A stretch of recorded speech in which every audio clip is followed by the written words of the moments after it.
Good afternoon. It is Tuesday, June 10th, 2025. The Apostle Paul wants to give us some instructions about the most sacred of human institutions, the family. Now, some of us are in large and close families with many cousins, aunts, and uncles involved in many aspects of our lives. Others of us are in smaller families that do not have those same kind of close relationships. Some of us are in families that are not made by birth, but as a result of our own choices to form supportive relationships with people we care about. Whatever your type of family is, the scripture has some good instructions for us and how to manage these family relationships. In Colossians chapter 3, verses 18 to 21, and I'm reading from the New Living Translation, second edition, it says, "Wives, submit to your husbands as is fitting for those who belong to the Lord. Husbands, love your wives and never treat them harshly. Children, always obey your parents, for this pleases the Lord. Fathers, do not aggravate your children, or they'll become discouraged." He tells the wives to submit as is fitting for those who belong to the Lord. That does not mean submit as in doormats or punching bags, but submit as equal heirs with Jesus Christ, choosing to allow others to have their way because we have that choice and choose to exercise that choice. It involves listening with empathy and respect and hearing and choosing to let others have their way. It's a beautiful thing. He says, husbands, love your wives. Other scriptures, he gives an example of this, just like Jesus loved the church and gave himself for it. Never treat them harshly, but instead always treat them with love, consideration, and respect. Look at how Jesus treated women, always with respect, always with consideration, always with kindness. And husbands, that's the way you ought to treat your wives, as a precious, precious jewel that God has allowed you to share your life with. Then he tells children, your job is to obey your parents, because this pleases God.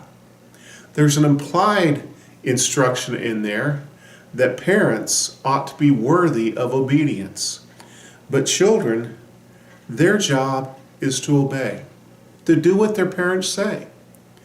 And part of the job of parents and children working together is to help children learn to control their impulses and desires, to be obedient to those who are in authority over them. It's a life lesson that they need to learn, and much easier to learn when they're small children than it is to wait until they're grown or half-grown adults and then unable to function in society. And that obedience pleases God. What a precious thing that is to please God. And then he has a word for fathers. He says, fathers, do not aggravate or irritate or provoke your children. They're not your emotional playthings. They're not there for you to see how you can get a rise out of them. They don't exist just for your own convenience and amusement. You need to have courtesy, decency, and respect for your children. And then it reminds them, do not discourage, but encourage. Many, many years ago, a friend of mine and I were small boys, and we were scrounging around the neighborhood, had a couple of old wagon wheels and I think an old wheelbarrow wheel, and we were making a go-kart. We were building a go-kart.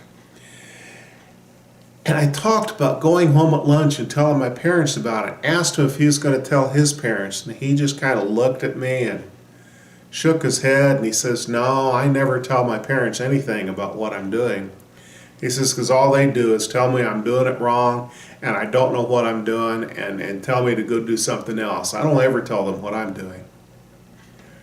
And I didn't realize at the time, as a small child, how discouraging that was and how good I had it to have parents that would encourage me to explore and learn and do new things.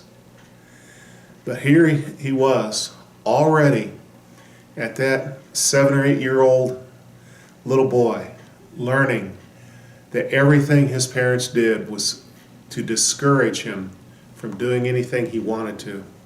What a sad, sad commentary on his family that he didn't even know he was making at the time. We have a family, some of us because it was given to us at birth, others of us because we chose it and built it. But we all have those close chosen people and close people around us that we care about, and we need to treat them with respect, courtesy, honesty, and love. This week, may you and I love our families the way they need to be loved. God bless you.